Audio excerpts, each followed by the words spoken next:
નમસ્કાર દોસ્તો, વિડીયોમાં ફરી એક વખત તમારું સ્વાગત કરું છું। વિડીયોને ખૂબ શેર કરજો, દરેક લોકો સુધી પહોંચે। હાલ અત્યારે જંગલેશ્વરની અંદર જે રીતે મેગા ડિમોલેશન ચાલી રહ્યું છે, મીડિયાવાળા એવું બતાવે છે કે ગુજરાતનું સૌથી મોટું મેગા ડિમોલેશન, ઐતિહાસિક ડિમોલેશન। હા, હમણાં ભારતીય જનતા પાર્ટી વાળા નાના નાના કામો ક્યાં ગમે જ છે, જે કઈ કામ કરે છે એ બધા ઐતિહાસિક જ હોય છે। ડિમોલેશન તો કે ઐતિહાસિક, ગુજરાતનું બજેટ તો કે ઐતિહાસિક, ખેડૂતોને સહાય કરી તો કે ઐતિહાસિક, બધું ઐતિહાસિક જ કરે છે।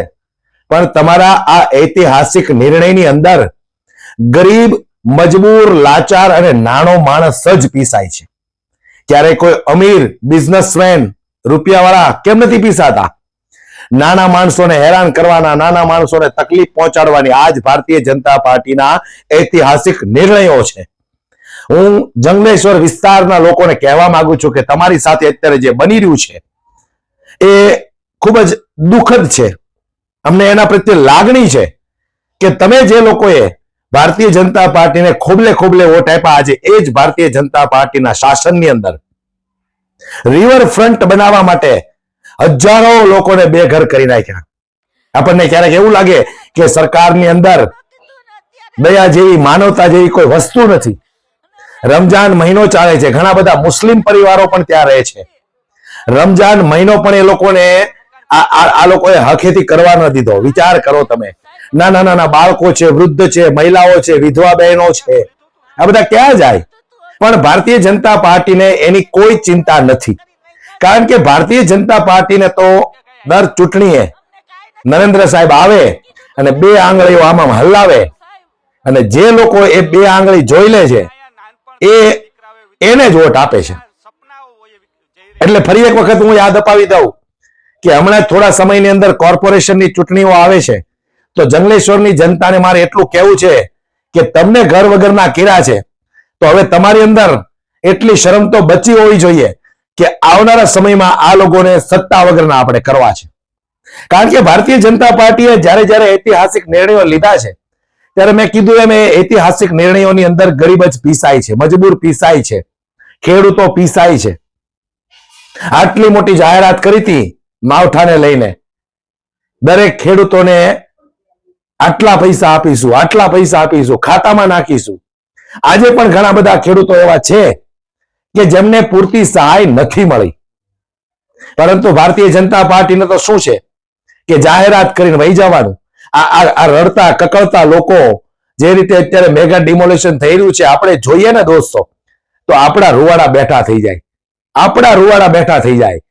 આ ભારતીય જનતા પાર્ટી વાળાને એક પેટનું પાણી નથી હલતું, લોકોને ઘર વગરના કર્યા, અને એ પણ શા માટે? રિવરફ્રન્ટ બનાવવો છે, વિકાસ કરવો છે, ગુજરાતનો વિકાસ કરવો છે। સાહેબ, તમે વિકાસ કરો, કોઈ વાંધો નથી, પણ કોઈને ઘર વગરના કરીને તમે જે વિકાસ કરો છો એ વિકાસ કેટલો યોગ્ય, મારે તમને પૂછવું છે દોસ્તો, કેટલો યોગ્ય કહેવાય એ વિકાસ? આજે ભારતીય જનતા પાર્ટીની સરકાર છેલ્લા 30 વર્ષથી ગુજરાતની અંદર શાસન ચલાવે છે, તો 30 વર્ષની અંદર એમને આ જંગલેશ્વર વિસ્તારની જે કોઈ વસ્તી છે એ ન દેખાણી, જે કોઈ મકાનો બનાવેલા છે એ ન દેખાણા। ઘણા બધા એવા મકાનો છે કે જ્યાં લોકો 50-50, 60-60 વર્ષથી રહે છે। આજે 30 વર્ષ પછી ભારતીય જનતા પાર્ટીને એમ થયું કે આપણે સત્તામાં તો છીએ જ, આપણી સત્તા કોણ હલાવી એકવાનું છે, તો હવે આપણે રિવરફ્રન્ટ બનાવીએ, રિવરફ્રન્ટના નામે ગુજરાતનો વિકાસ કરીએ। પણ સાહેબ, આ તમારો વિકાસ કોઈને ઘર વગરના કરે છે, કોઈને ઘર વગરના કરે છે। અને બીજું કે એ વ્યક્તિને શું ખબર હોય કે જેમને ઘર પરિવાર જ ન હોય, એ વ્યક્તિને શું ખબર હોય કે ઘર તૂટે તો આપણી અંદરનો આત્મા કેટલો રડી પડે છે? એ વ્યક્તિને શું ખબર હોય?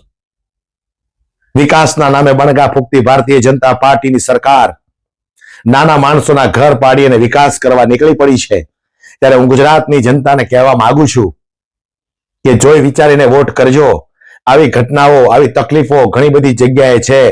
અમારે સુરત શહેરની અંદર પણ રિઝર્વેશનની જે જમીનો હતી એ જમીનો કંઈક ને કંઈક બારોબાર વેચી મારી હોય એવું લાગે છે। એટલે જ તો આજે જે લોકોના ઘર છે, જે લોકોએ લોન લઈને ઘર બનાવ્યા છે, એમના ઘર ઉપર રિઝર્વેશન થોપી દેવામાં આવ્યું છે। આજે એ લોકો પણ ચિંતામાં છે. એ લોકોને પણ રાત્રે ઊંઘ નથી આવતી કે ક્યારે બુલડોઝર આવશે અને અમારા ઘર ઉપર બુલડોઝર ફરી વળશે.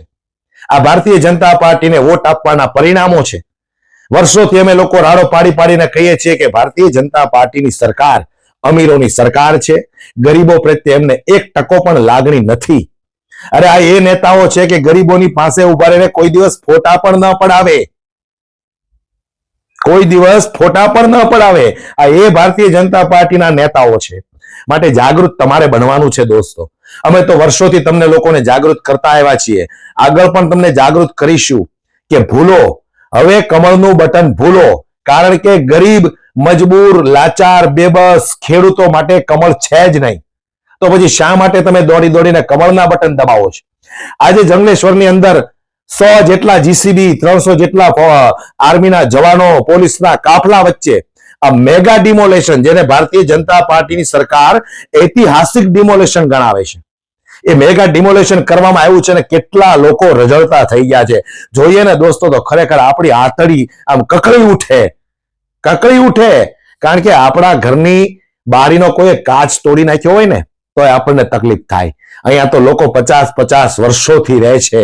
એમના ઘર ઉપર જ્યારે બુલડોઝર ફરતા હોય ત્યારે એક પણ ભારતીય જનતા પાર્ટીનો નેતા એમની વારે નથી આવ્યો. જે લોકોએ એ જ જંગલેશ્વર વિસ્તારમાંથી વોટ લઈને સત્તામાં બેઠા હોય એવા એક પણ ભારતીય જનતા પાર્ટીના નેતાઓ આ ગરીબોની વારે નથી આવ્યા. એનો મતલબ સીધો છે દોસ્તો કે ગરીબોનું કોઈ નથી. ખાસ કરીને ભારતીય જનતા પાર્ટીની સરકારના નેતાઓ તો ગરીબો માટે છે જ નહીં. માટે હવે તમે જાગૃત બનો. એ લોકોને નાક, શરમ, લાગણી જેવું કશું નથી. તમે જાગૃત બનો. તમે જોઈ વિચારીને વોટ કરો કે આપણે જેને વોટ આપીએ છીએ એ આપણને ઘર વગરના કરે છે, તો પછી વારંવાર કમળનું બટન શા માટે? આ વિડીયોને ખૂબ શેર કરી દરેક લોકો સુધી પહોંચાડો. મારી વાત તમને જો યોગ્ય લાગી હોય દોસ્તો તો વિડીયોને લાઈક કરીને શેર કરજો અને અમારી યુટ્યુબ ચેનલને સબસ્ક્રાઇબ કરજો. જય હિન્દ, જય ભારત, જય જય ગરવી ગુજરાત.